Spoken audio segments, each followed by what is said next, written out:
Well, it's Monday, and that means that I am delighted to be talking to Mr. Joe Edwards, Wolverhampton Wanderers reporter. Joe, how was your weekend? Same as normal, as is these days? Yeah, not much going on, and pretty much the same as Monday, Tuesday, Wednesday, Thursday and Friday? Every day blurs into one, doesn't it? It's pretty boring, but we're getting through it somehow, yeah, but getting pretty fed up now.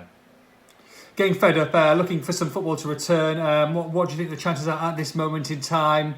I know that you're writing a story for tonight as well about maybe a little bit of a development. Yeah, a bit of a development coming soon, so keep your eyes peeled for that. That'll be on Express and Star tonight, and tonight, and if not next morning for you. The determination is to get it back going, and I'm still sceptical. I think you are, and I think a lot of people are as well, but the league are determined to get it done and finished, neutral venues, be obviously without fans, and it's going to take, basically, it's a very, very last resort, cancelling the season and ending it now, so the determination is to see it through. Yeah, it'd be interesting. I mean, there's so many different connotations, and people don't want to play a neutral grounds. They only play neutral grounds if there's no relegation, etc. So, I mean, from my point of view, if there's no relegation, only promotion, then they might as well just call it now. There's no point. What's the point? What's the point of carrying on and trying to get these 9 games done in a month? It's just pointless, really. Yeah, if there's no relegation, what's the point? It's just friendlies, you decide the title, but it's pretty much Liverpool's anyway. So that'd be pointless. Yeah, we shall see though. We'll be the first to let you know. So make sure you tune into expressthestar.com for all the latest. Right, Joe. So we've been doing these for the last couple of weeks now. We've been discussing the positional reviews of the season so far with goalkeepers and defenders. We're on to midfielders today. So let's start with someone who's been sensational over the last month when the season was going on, and that's Mr. Ruben Neves. Really coming into his own. And look, we all knew he's superb. He scored some blinders, but it's not just his goals that have made him so popular in recent weeks. Yeah, he really reminded everyone just how good a player he is, and just how great a player he could turn out to be as well. He's one of the best players that Wolves have ever had. Never mind the Nuno era or things like that. You can just go pretty much through decades, and he's one of the most gifted footballers, if not the most gifted footballer Wolves have probably ever had on the books. And he's reminded everyone of that. Early on in the season, very frustrating time, playing him in almost a quarterback role, if you like, picking up the ball from the defence, looking to use his passing range, and in theory, it was a great idea. In practice, didn't work out as planned, and kind of hinged on the role of Connor Cody, who's got that passing range in his locker anyway. Sure.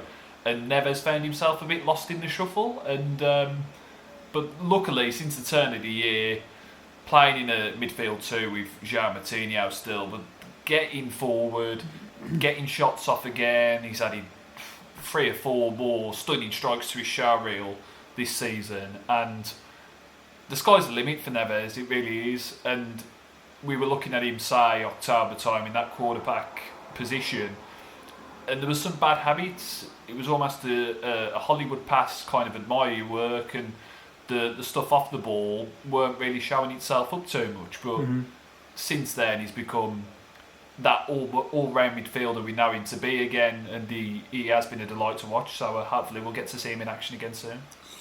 Yeah, fingers crossed there. Joao Moutinho, another excellent campaign. You look at, especially with the influx of games at the start of the season, and he was the one who was going to be rested, and he was the one who was almost never present in that lineup. It just shows the fitness of the guy. He doesn't rely on pace for his game.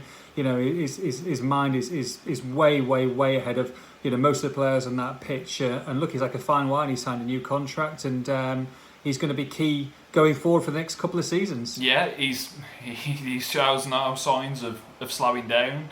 I mean, he should be past his peak, should be a few years past his peak, but he's not. His running stats are up there with anybody else in the league. He covers And that, well, he's running up that vineyard in that chateau, mate, with that wheelbarrow. I mean, he's going to be in good nick, isn't he? well, that's it. And for Moutinho, I think a lot is made of what he can do with the ball at his feet, and rightly so, because he can pick out passes that very few can. He recycles the ball with such efficiency, rarely gives the ball away. But it's the work off the ball which is the most eye-catching for me. A 33-year-old with that sort of energy, and that is rare, and such a tenacity and an infectious desire for the game. He plays as if he's a 10-year-old in the playground. He's got that willingness, and I don't think that'll ever fade.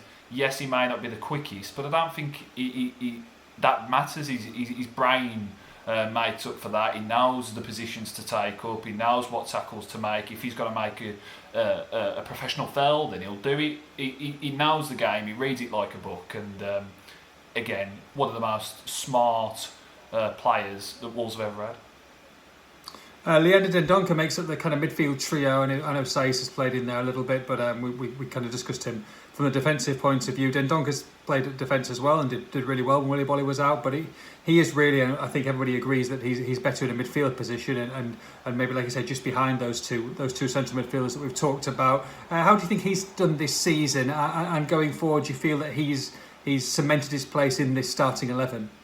I think he's done pretty well, and he's shown his versatility. Can play in defence, can play midfield. He's a midfielder for me, and I think for you, and I think for the majority. I think a lot of his traits are traits of a midfielder. He's very energetic.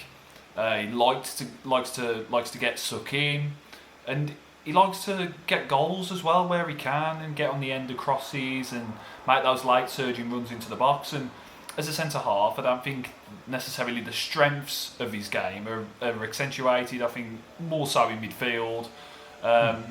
I mean, he's one of those players that maybe wouldn't be in a midfield two. He's there as the third one of a midfield three, and he's a very useful player to have.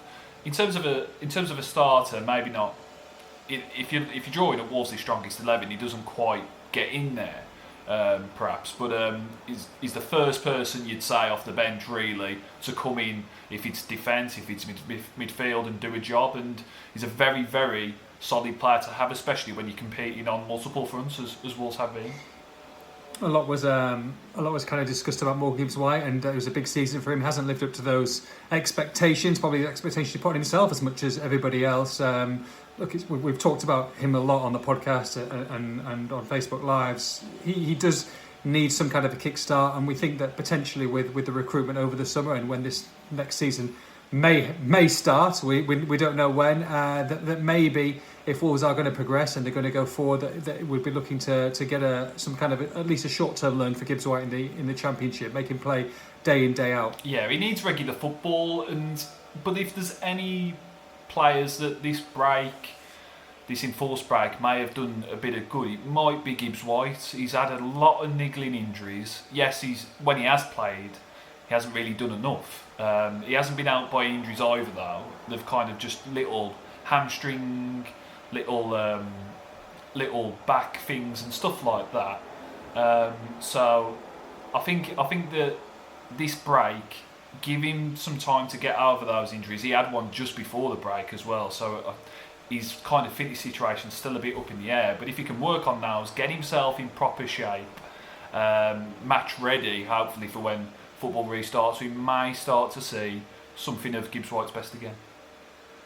And as for, like I said, next season, whenever that may be, signings wise, and let's say fingers crossed they hold on to people like Neves in the midfield, but let's say he is, and he's still a Wolves player next season. You can't say guaranteed, because people could offer crazy money depending on what the financial situation is in world football. But if they do hang on to their main talents, do you think that midfield is a department they'll look to